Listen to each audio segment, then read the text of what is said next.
You know that feeling when someone makes a snarky comment and it completely ruins your day? Your first instinct is to boil over and spend hours crafting the perfect savage comeback. Neuroscientists have proven that, physiologically, the emotion of anger lasts in the body for exactly 90 seconds. So why do we end up seething for hours?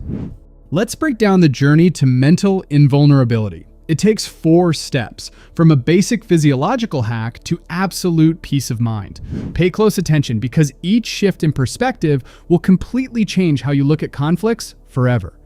It starts with understanding the 90-second rule. Those stress chemicals are completely flushed from your bloodstream in just a minute and a half. If you stay angry longer than that, it means you're re-triggering the reaction yourself with your own thoughts. Why do we do this? Profilers will tell you that what we see on the surface is rarely the real motive. Anger is just a bodyguard emotion. It's always there to cover up your vulnerability, your pain, fear, or shame. You get harshly criticized and you lash out aggressively, but deep down, you're just hurt because you feel unappreciated. Once you learn to spot this hidden pain, instead of just blindly reacting to the aggression, you stop being a puppet to your emotions.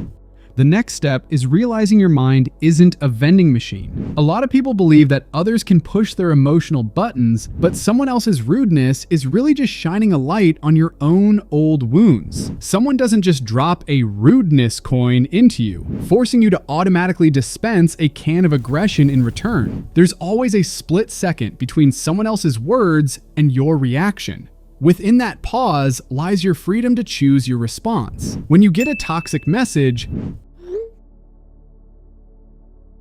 don't tell yourself, "I'm furious." That makes you merge with the emotion. Instead say, "I notice that anger is rising inside me." This instantly shifts your perspective. The third piece of the puzzle is separating facts from fiction. Not every toxic comment deserves your response. 90% of the time, someone's rudeness is about their own exhaustion and insecurities, not about you. Save your energy. Furthermore, we usually suffer not from the facts themselves, but from the stories we spin in our heads. Think about it. The actual fact is just that your boss sent a blunt text, but your automatic internal story immediately screams, "He hates my work and is going to fire me." What if he's just in an elevator trying to type quickly before he loses service?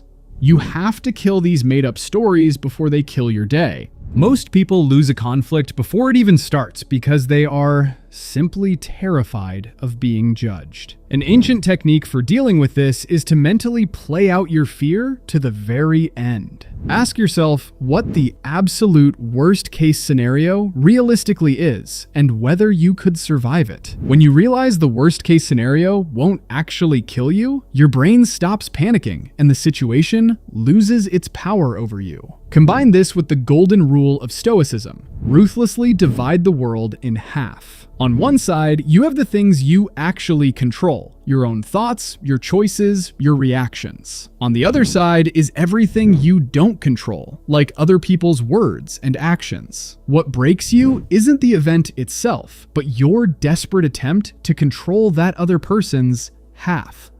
Your ultimate goal here isn't to turn into an emotionless rock. It's to get to a point where your emotions no longer give you orders. And remember, this is a skill. It's trained exactly the same way you build muscle, at the gym.